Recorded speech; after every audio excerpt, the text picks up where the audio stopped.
recording, and I'll just say welcome to what I've been hosting this week, and I'm planning on doing it again next week, which is a virtual lunch and learn call.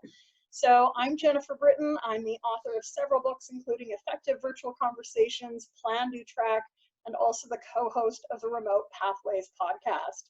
It's so good to meet you. Some of you I've met before. Nice to meet you, Marty. Thank you for joining us today. Really, in this moment, really wanted to create a bit of a pause in everyone's day, whether you're joining us live or finding us through the web. And the intent of these calls are to, one, connect, provide some tools for you, whether you're new to virtual work, remote work, or very experienced. There's always something new we can learn. So we've heard some questions already before I started the recording, some need for like quick tips on getting up and getting remote. I'll share some of those. Also, wanted to share with you a little bit around like how do you connect people once they get on a remote call. For so many of us, this is a way we may be meeting for weeks, if not longer than that. And so I like how one of the group members said, you know, she's going to be pulling together an etiquette list. And it's interesting because one of my corporate clients has just asked me to start a series of weekly calls with them next week. And we're going to talk about etiquette. And one of the etiquette pieces is, well, introducing yourself. And if you can, turning on your video. It's always great to see that. Now, we're doing a recorded call, so I do want to respect people's privacy. But if you are leading calls, always good to be starting out, I think, in what I like to call the Hollywood Squares view, where we can all see each other. So what I'm going to do is I actually brought something, a quick exercise to open the call, because another piece of etiquette is also setting the stage. You really want to think about what type of call do you want to host. And at least in this moment in time, a lot of people are experiencing a range of emotions. As a coach, I like to just invite people to take a moment to catch their breath and think about what's important in this moment in time. So there's a very cool tool here on Zoom. It may or may not be activated in your account if you have a Zoom account, but it's known as Annotation. And so if you're watching, I'd like you to just look at all those icons here, but if you are here, I'd like you to grab your pen and share with us what is the icon that represents the type of connection you need today. As you think about our 20 to 30 minutes together, is there a type of connection that you'd like us to create in our call? Because I hope that it'll be a bit of a dialogue and not just me talking at you throughout our 20 to 30 minutes. So if you're new to Zoom, where you're going to find annotation is typically either at the bottom or the top of your screen. You may see a little note there saying you're viewing Jennifer Britton's screen. Once you find that, hover your mouse in that area, and you should see either a button that says Annotate or View Options. So again, move your mouse to the top of the screen, hover close to my name, and see if there's a drop-down menu that pops up saying View Options. When you see that, click on it, and then click on the button that says Annotate. And once you're there, you're going to see this little panel open up. One of you's found it, and you can grab a pen, you can grab an arrow, you can also grab a stamp. So I'm going to grab the stamper today. And again, the question is like, what's the icon that represents what you need out of connection with us today? What is the thing that you want to be creating? And I've grabbed the heart stamp here because it's sort of fun and a little bit more jazzy.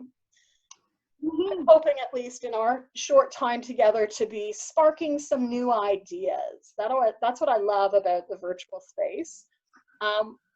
That's great. We've got some stars. We've also got some others joining us, so I'm going to let them in the door.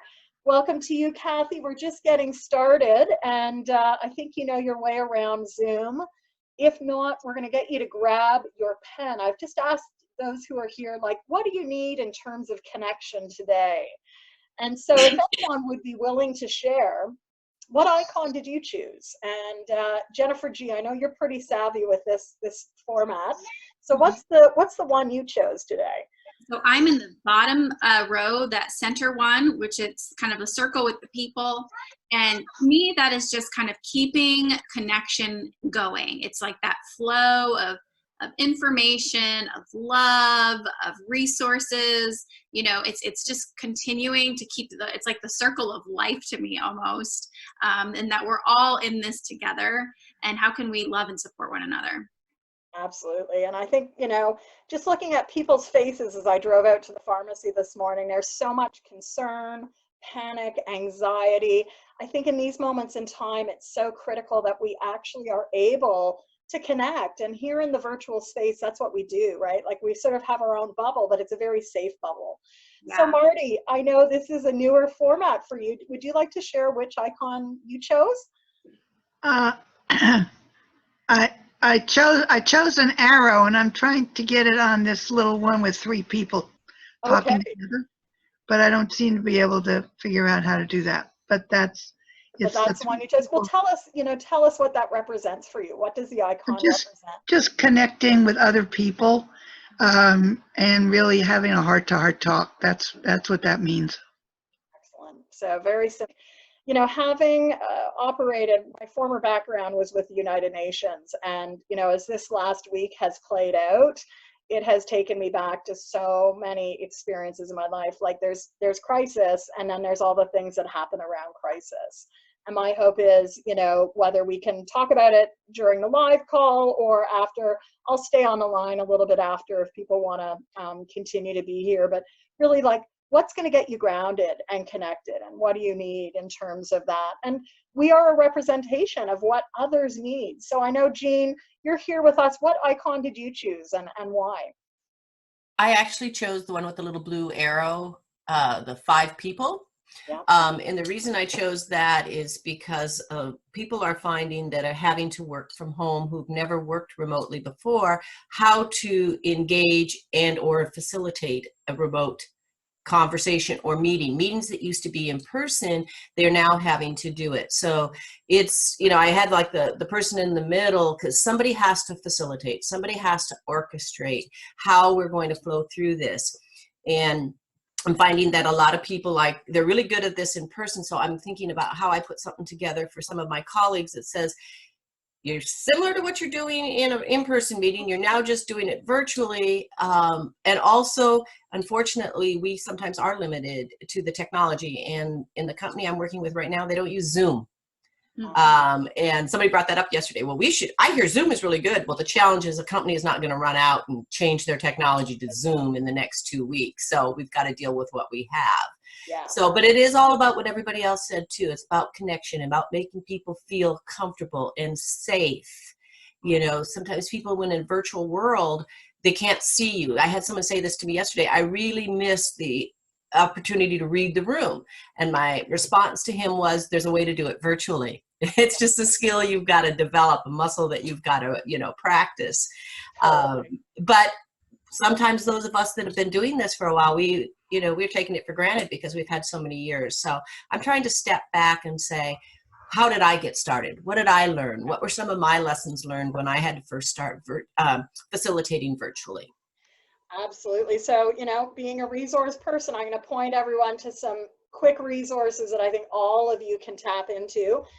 Ironically, about 3 weeks ago, I finished a remote working white paper that pulled together a lot of blog posts. You can pick up a copy over at remotepathways.com. So Remote Pathways is actually a podcast I started co-hosting about 3 months ago with a great coach named Michelle Mullins. And we put a free copy of the remote working white paper over at the resource page at remotepathways.com. So you don't have to sign up for it. You can sign up for the newsletter that I'm going to be sending out, obviously, on a pretty regular basis. And that's a newer newsletter separate from the other resource that I think some of you are already connected in around, which is Effective Virtual Conversations. Go to Amazon, pick up a Kindle copy, maybe pick up a hard copy, depending on where you are. Because to the questions today, whether it is looking at systems to scale a virtual organization, or Chapter 9, which deals with virtual meetings, this is very much a resource-rich book, and it's all about how do you do it? Like, what do you do if you're having to design a 1-hour meeting? What do we do? So there's a chapter here on design, creating the container, another chapter here on preparing for blast-off, focus areas for new and experienced facilitators. Because to be honest, it doesn't matter whether we've been facilitating in person or virtually forever. Technology will happen, design will happen, you know, group issues will happen. And so we really do want to be very fluid with the different approaches. Ultimately, though, what's important, and I'm just going to actually stop our share so we go out, like right now in this moment in time, it's so critical that we can see each other. And so this is that Hollywood Squares view that I was talking about. If you are facilitating meetings, groups, etc., you might actually want to welcome people in this viewpoint, which is much more similar to what you'd see on, say, a group Skype call, a WebEx call, etc. Anytime we can either see each other eye to eye or see the entire collective, it's of benefit. So just a reminder of these little things that actually go a long way in the remote space. And the other thing, and I think, Jean, you touched on this, it probably will take more time. So if people are newer to coming to the virtual space and you are sort of supporting meetings, instead of taking 20 minutes, a 20-minute meeting may take 30 minutes because you've got to be a lot more intentional with that process piece. What instructions do you need to provide? What decisions do we need to make? How do we anchor those decisions? Are we recording? Are we not? So all of these things are going to come into play. And I think this really connects in, again, going back to the white paper, pick up a copy over either at remotepathways.com or you can use this bit.ly link. But, you know, some of the things we need to have exceptional conversations and work is good connection. We also need clarity, right? I think we often take this for granted. Clarity face-to-face can be very different than what clarity in the virtual space means. We may only be together as a team for 30 minutes a day. What is everyone doing the other 7.5 hours of the day? How are we keeping that conversation going? So that speaks also, and I'm working counterclockwise here, to communication. What additional communication channels do you need? So Jean, you know, are you setting up, say, a Slack series of connections so people can real-time connect in? Or because of a firewall in an organization, are there some other channels that you're going to want to be using to have ongoing communication? So these are sort of like the top three. I think we often think about communication, clarity, connection, but I want to get you also thinking about things like collaboration.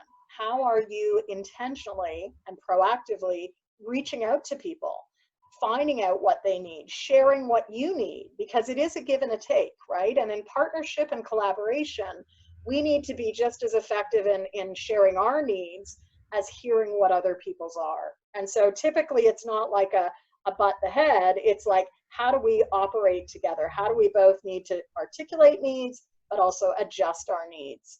And that's part of creating, you know, community and goodwill, because work still needs to get done. I think this is sort of one of the biggest pressures right now, is how do we keep business running?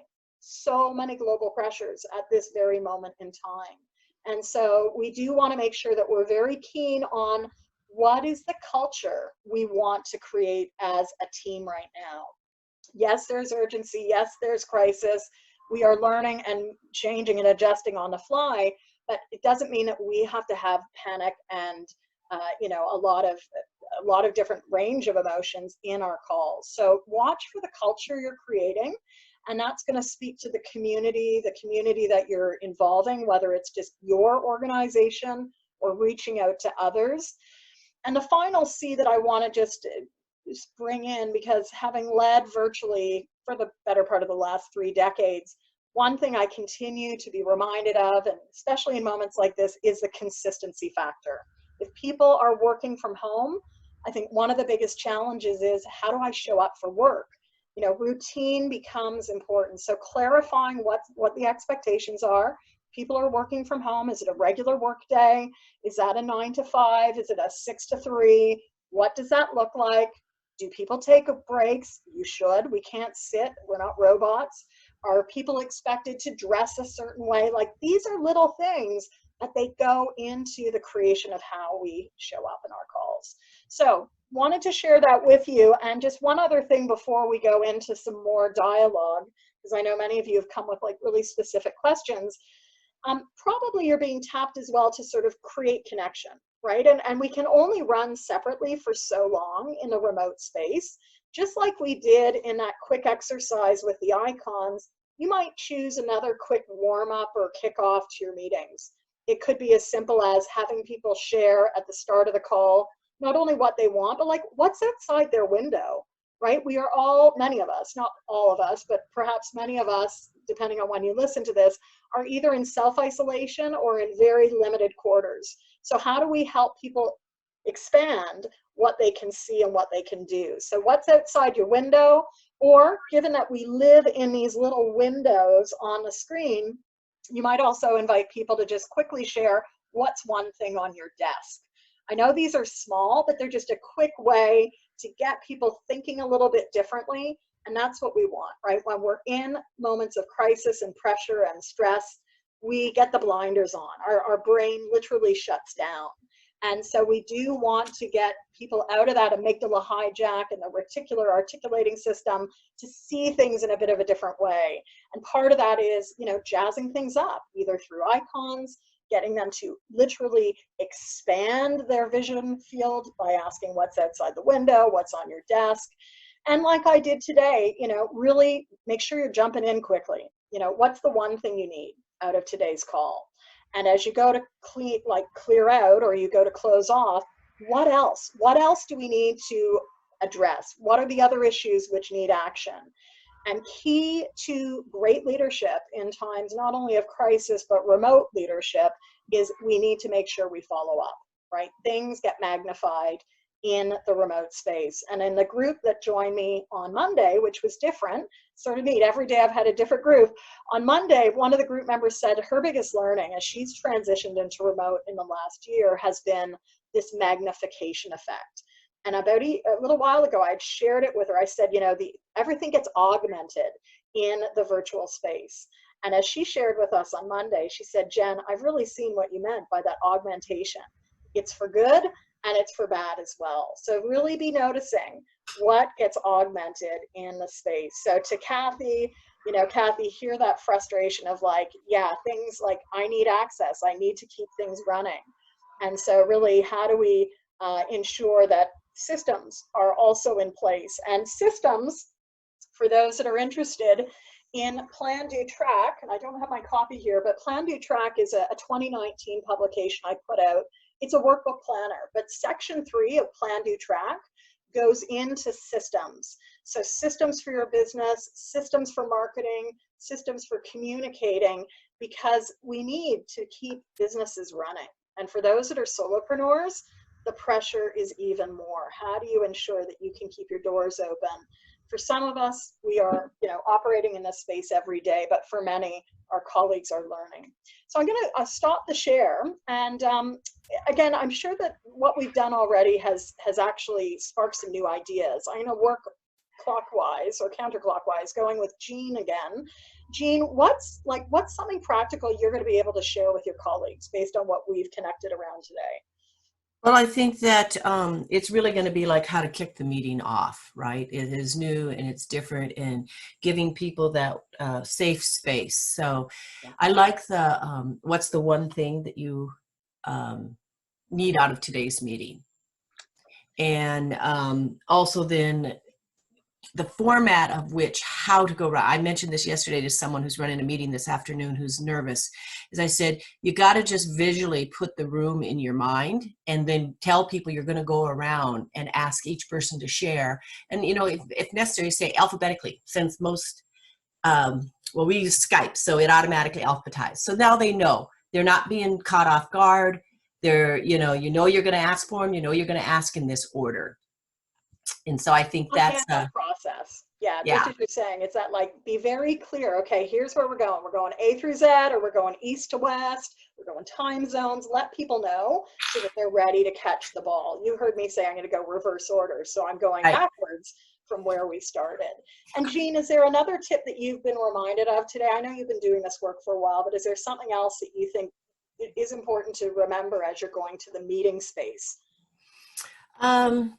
I think it's just that being sensitive and aware that not everybody is comfortable with this. As I shared pre-recording, this is very new for the company I'm in right now. They don't work remote.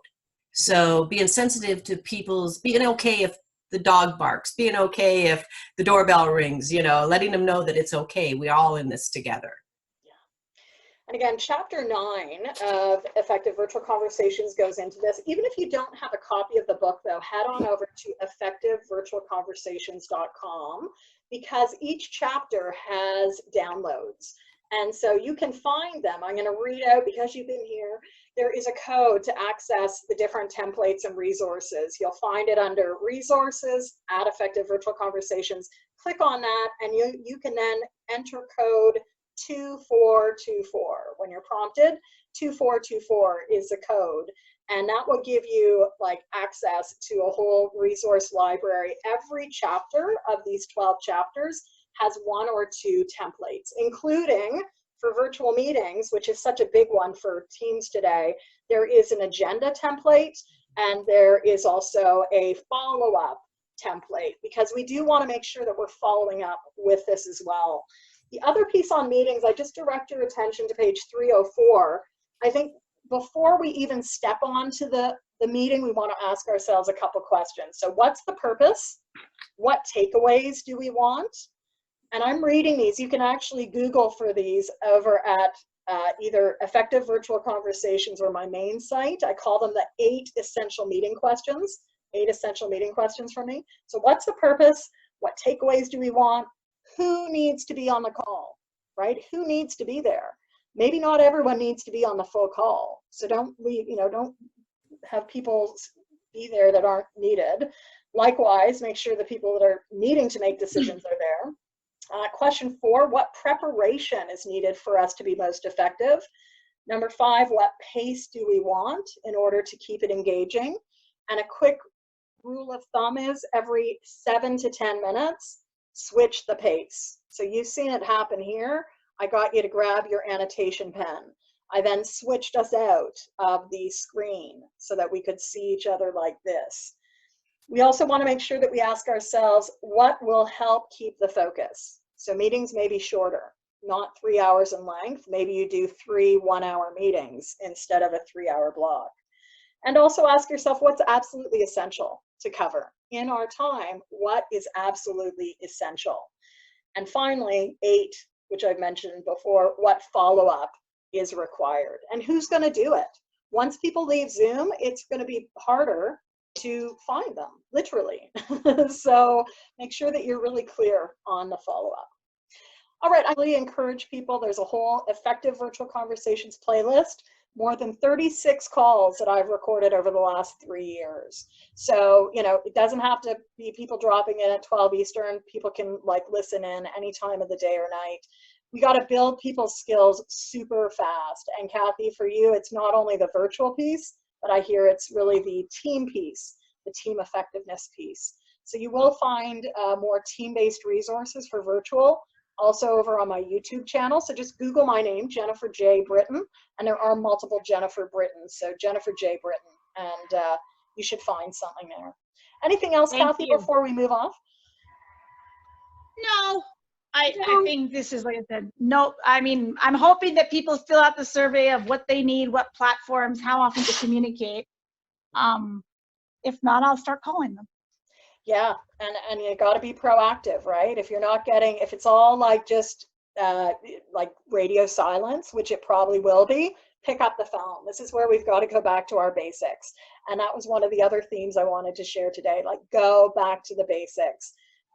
Pick up the phone. We can't do everything virtually, right? We have to go to voice.